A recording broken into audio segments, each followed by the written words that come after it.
Hopeton Henry, Principal Seaforth High School. Thank you very much. Um, can I just ask if the former minister, who I should point out to everybody, is not the PNP spokesperson on education, but if the former minister, who obviously has experience in the ministry, has any comments she'd like to offer? Well, I had said that I'd just listen, but since you insist, thank you. Well, first of all, I think, I don't think we should divide on the basis of what I would call minor issues, I think we should agree with the fundamental point that there needs to be more accountability in the system, and that the report card is only one of the measures that is needed for the accountability. It has to go much wider than that. I think the major challenge is going to be how to integrate all of the factors that impact on performance, and how do you close that achievement gap in terms of the equity question. That is really, I think, the fundamental issue, because all schools are not alike. And the other issue would be, do we want all schools to be alike? I mean, we certainly need to measure schools according to different types of experiences, different types of environments, etc. So I think the challenge will be how you're going to measure and how you're going to make it accountable. The process that involved schools getting a report on their GSAT was instrumental in getting the thinking about how you measure.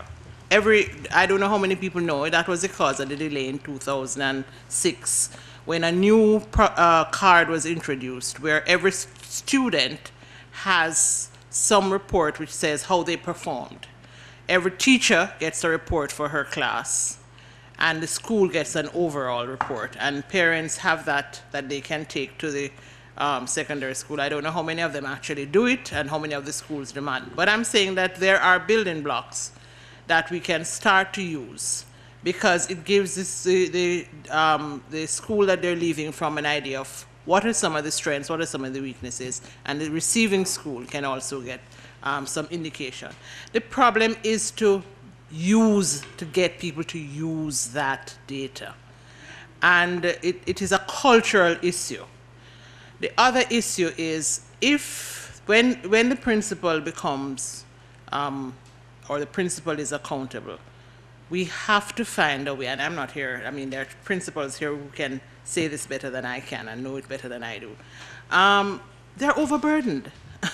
Principals are overburdened. There are just too many things that they are required to do. And attempts to divest some of the responsibilities on a cluster level, attempts to bring schools together in terms, for example, of administrative skills, have been resisted to some extent because people felt that you were taking power away from the school. But I think it is something that you have to look at if you want to free the principal to really take on the responsibility of being the instructional guide, instructional leader for the school.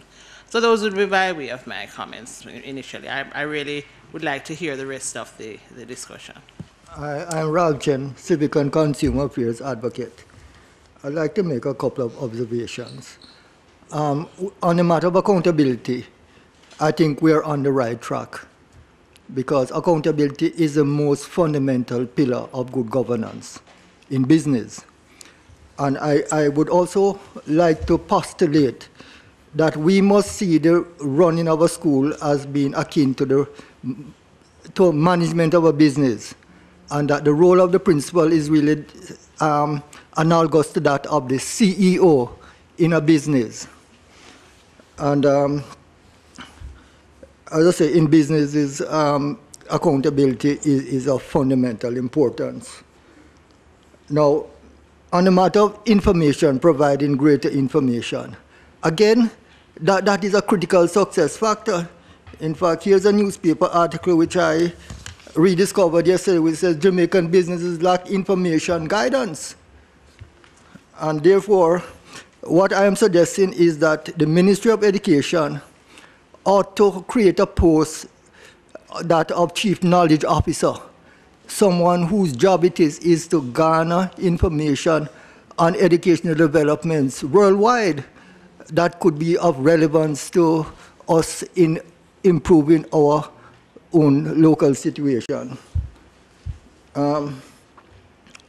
Next, a former prime minister advocated what I would term hardship pay. That is special incentive for teachers who work in certain areas that present special challenges.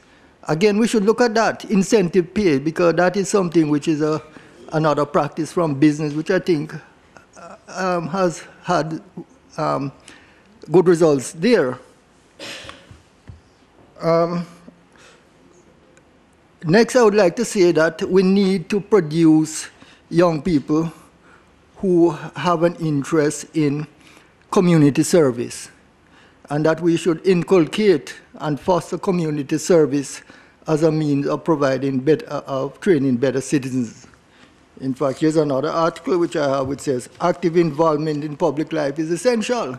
This is a principle that should be taught to every young people, because it is only through patriotism that we're going to build a better country.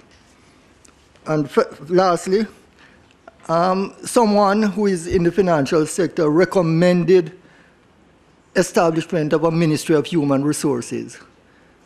It sounds like a good idea, and I'm going to suggest that we explore the possibility of expanding the mandate of the Ministry of Education to include human resources development in its broadest sense. Thank you.